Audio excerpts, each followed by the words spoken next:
Found within Minecraft's spin-off game, Minecraft Dungeons, there is an item known as the Totem of Regeneration, a mystical artifact that can give regeneration to any players whenever they're near the place totem. And I want to recreate it into the main Minecraft. However, there is this one obstacle with that. You see, in regular Minecraft, there are multiple ways of regenerating your health: eating food, drinking potions, being blessed by the gods. There's even an entire block that essentially does what the Totem of Regeneration is supposed to do, but better. If I want to recreate this thing into Minecraft, not only would I have to make this thing fully functional, but I also have to make it unique enough to stand out against one of the most powerful blocks in the game.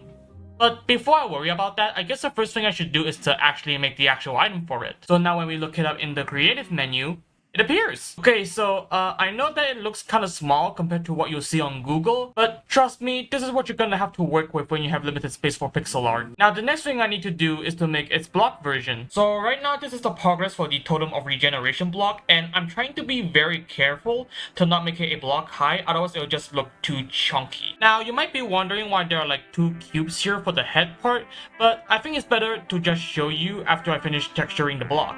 So without further ado, cue the time lapse.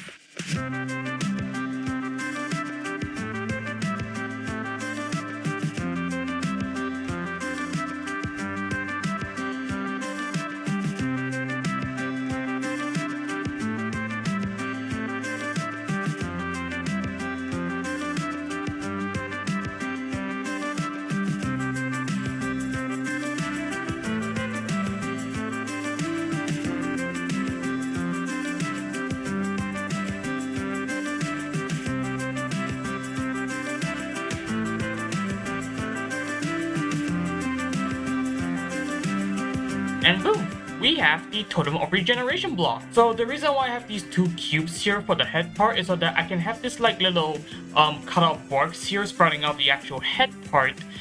So you can kind of like see that there's a trunk here being hollowed out. It's kind of Blockbench isn't like letting me do that, so let me try and import this block into Minecraft and let's see if we can get that illusion. Okay, so I imported the block model for the Totem of Regeneration into the game, and I also hooked up the item for it to be able to place the block into the game. So now when we use the item to place the block,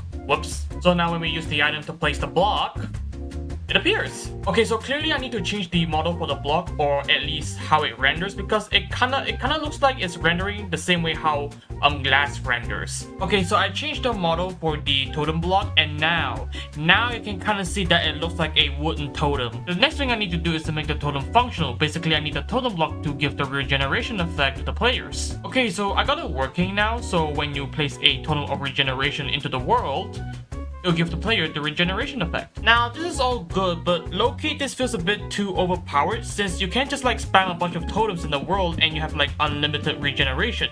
So what I want to do is to have a sort of condition for the totem to activate to give the regeneration effect. So I give the totem the condition to only give the regeneration effect if it's on top of any lock blocks. So that way you even have the option to display the totem in the world without it actually emitting regeneration. This also kind of does allow me to give it an activation effect where if you place a totem on a log, it will play its original activation sound from the official Dungeons game. Now, this is cool and all, but it's still a bit too overpowered since it is still essentially a cheaper version of the beacon pyramid, since all you need is the totem and a common lock block. So I started thinking of other ways to balance the totem, and then I thought to myself, how would a player even get the Totem of Regeneration in survival in the first place? I thought about making it drop from killing mobs, similar to how you can get the Totem of Undying from evokers, but it is a bit repetitive and still a bit overpowered if you just lock it on the grind hard enough.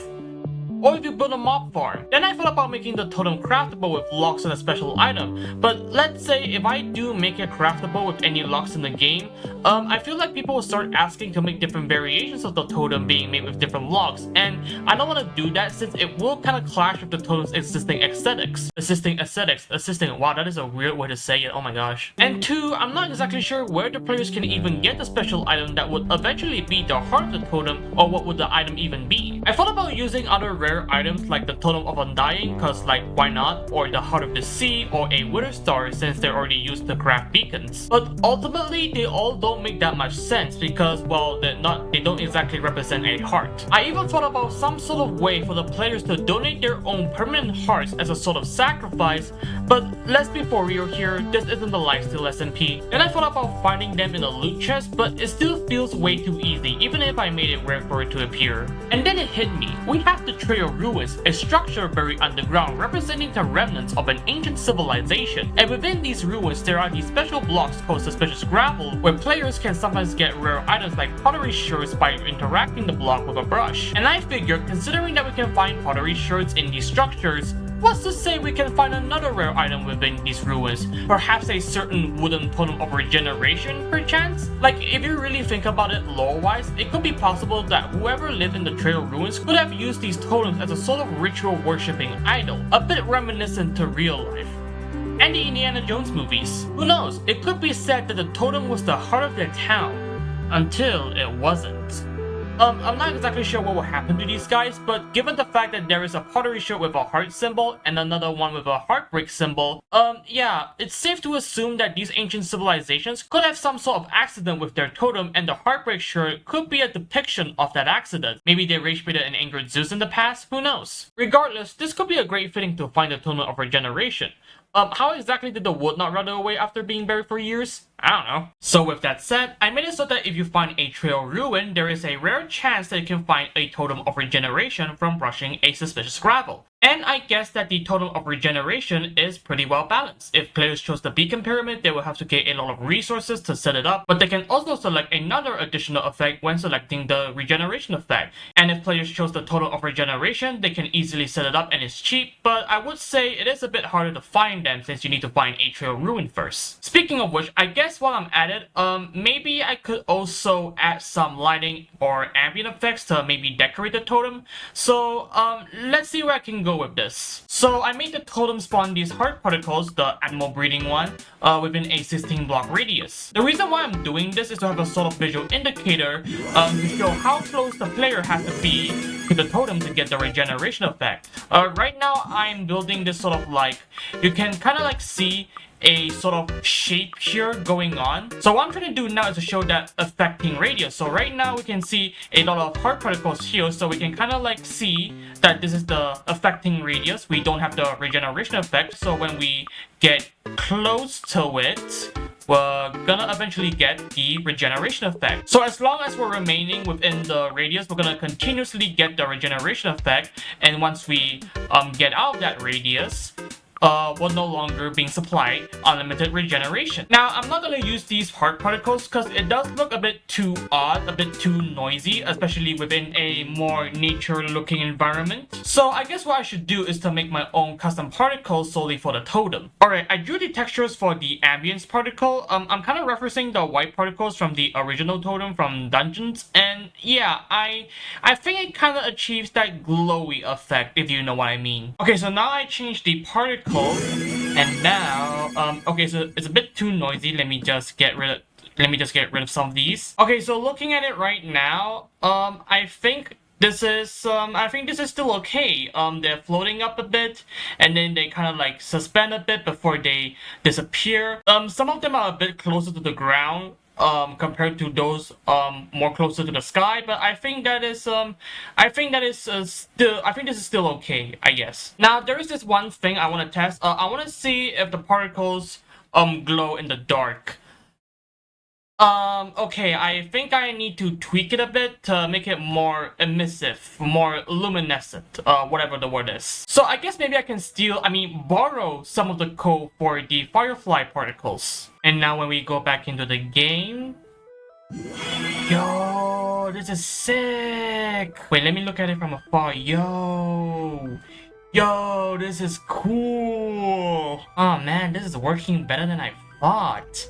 Just look at this. Okay, now let me try to like spawn a few more to like simulate a sort of like firefly particle environment. Man, look at this. It really feels like Christmas night.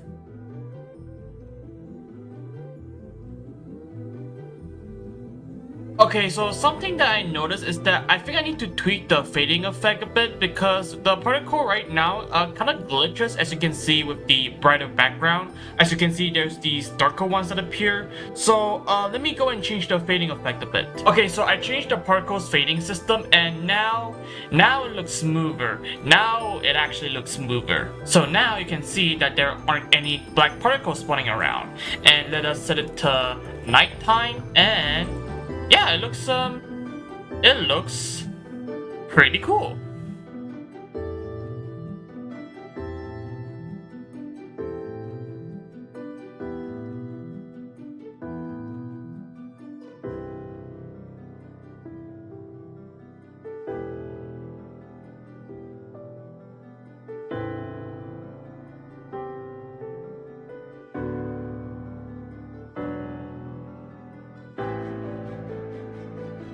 Oh, and another thing that I did is I gave the totem a deactivation sound effect, so if we remove the totem, it has the deactivation sound effect. So let us place a lock here, it activates, and then it deactivates, and yeah.